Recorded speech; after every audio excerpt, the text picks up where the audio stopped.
నేను ఎప్పుడైనా నేను పొరపాటున నేను చనిపోతే భారతదేశం జెండా నా మీద కప్పండి అన్నటువంటి గొప్ప వ్యక్తిత్వం ఉన్న మనిషి ఎవరైనా ఉన్నారంటే ఇప్పుడు ఇంత చిన్న వయసులో ఒక మురళీ నాయక్ గారు. అలాంటి వ్యక్తి ఈ రోజు చనిపోవడం బాధాకరమైనప్పటికీ నిజంగా భారతదేశాన్ని గౌరవాన్ని ఖండాంతరాలు చాటి చెప్పినటువంటి గొప్ప వ్యక్తి ఒక్క మురళీ నాయక్ మాత్రమే. భారత్ కి పాకిస్తాన్ కి మధ్య జరిగిన యుద్ధంలో మురళీ నాయక్ అనే ఒక మన తెలుగు వాడైన జవాన్, అగ్నివీర్ జవాన్ చనిపోయారు. దాని మీద మీ అభిప్రాయం ఏంటి సార్? మురళీ నాయక్ అమర్ రహే. నిజంగా భారతదేశానికి ఇప్పుడున్న పరిస్థితుల్లో గొప్పగా పేరుగా నిలిచినటువంటి వ్యక్తి ఎవరైనా ఉన్నారంటే ఒక్క మురళీ నాయక్. ఎందుకు చెప్పినా విరోచిత పోరాటం చేసి శరీరం తూట్లు అయిపోతున్నా తల సగం ఎగిరిపోయినా సరే కానీ విరోచిత పోరాటం చేసి వీరమరణం పొందిన వ్యక్తి ఎవరైనా ఉన్నారంటే ఇప్పుడున్న యుద్ధంలో ఒక్క మురళీ నాయక్ మాత్రమే.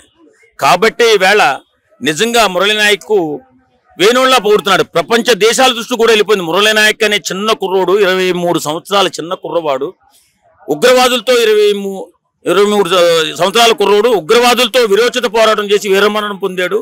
భారతదేశం గర్వించే వీరమరణం పొందాడు అని చెప్పి ప్రతి ఒక్కరు కూడా చెప్పుకుంటున్నారు. ప్రభుత్వం తరపు నుంచి మురళీ నాయక్ అమరవీరుడు అయ్యాడు కాబట్టి ఎటువంటి సహాయం అందిస్తే బాగుంటది? ఇప్పుడు వరకు అందించిన సహాయం అంతా కూడా ఆల్రెడీ అందరూ వింటూనే ఉన్నారు. దాని మీద మీ అభిప్రాయం ఏంటి? ప్రభుత్వం ఇంకా ఇవ్వాలనుకుంటారా? ఖచ్చితంగా ప్రభుత్వం చాలా అండగా నిలబడిందండి.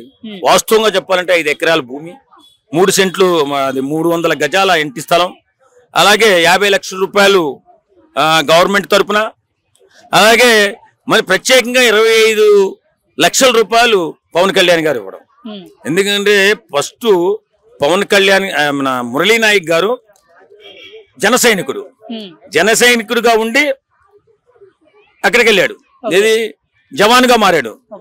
ఇప్పుడు జన సైనికులు కూడా ఎంత పోరాటం చేస్తున్నారంటే ఇప్పుడు ఎంత గొప్ప పౌరుషం ఉన్న వ్యక్తులో ఇప్పుడు ఈ మురళీ నాయక్ గారి వాళ్ళు తెలిసింది.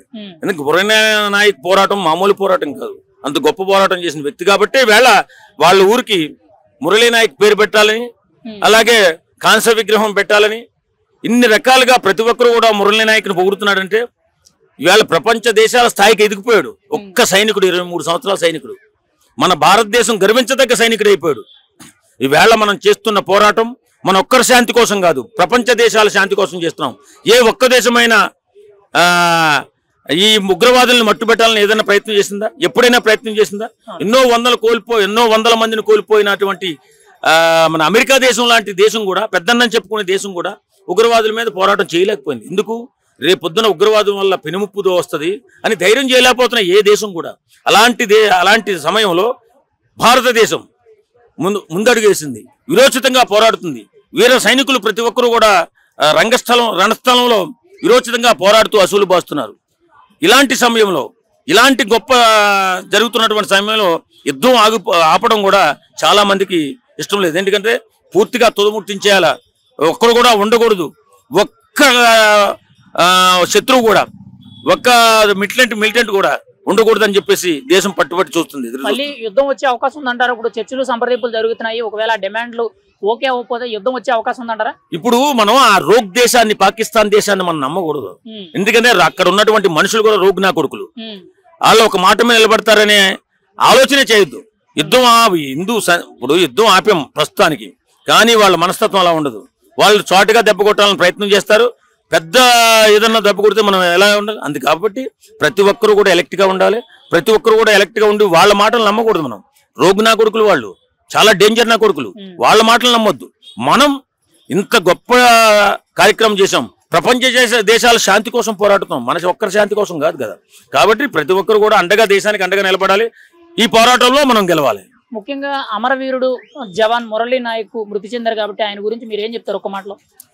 అంత చిన్న వయసులో 23 సంవత్సరాల బిడ్డ, ఒక్కగానొక బిడ్డ పాపం వాళ్ళకి.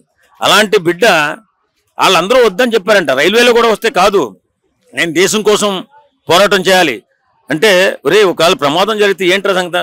నాకు ప్రమాదం కాదు, నేను దేశం కోసమే చనిపోవాలి. నేను ఎప్పుడైనా నేను పొరపాటున నేను చనిపోతే భారతదేశం జెండా నా మీద కప్పండి అన్నటువంటి గొప్ప వ్యక్తిత్వం ఉన్న మనిషి ఎవరైనా ఉన్నారంటే ఇప్పుడు ఇంత చిన్న వయసులో ఒక మురళీ నాయక్ గారు. అలాంటి వ్యక్తి ఈ రోజు చనిపోవడం బాధాకరమైనప్పటికీ నిజంగా భారతదేశాన్ని గౌరవాన్ని ఖండాంతరాలు చాటి చెప్పినటువంటి గొప్ప వ్యక్తి ఒక్క మురళీ నాయక్ మాత్రమే.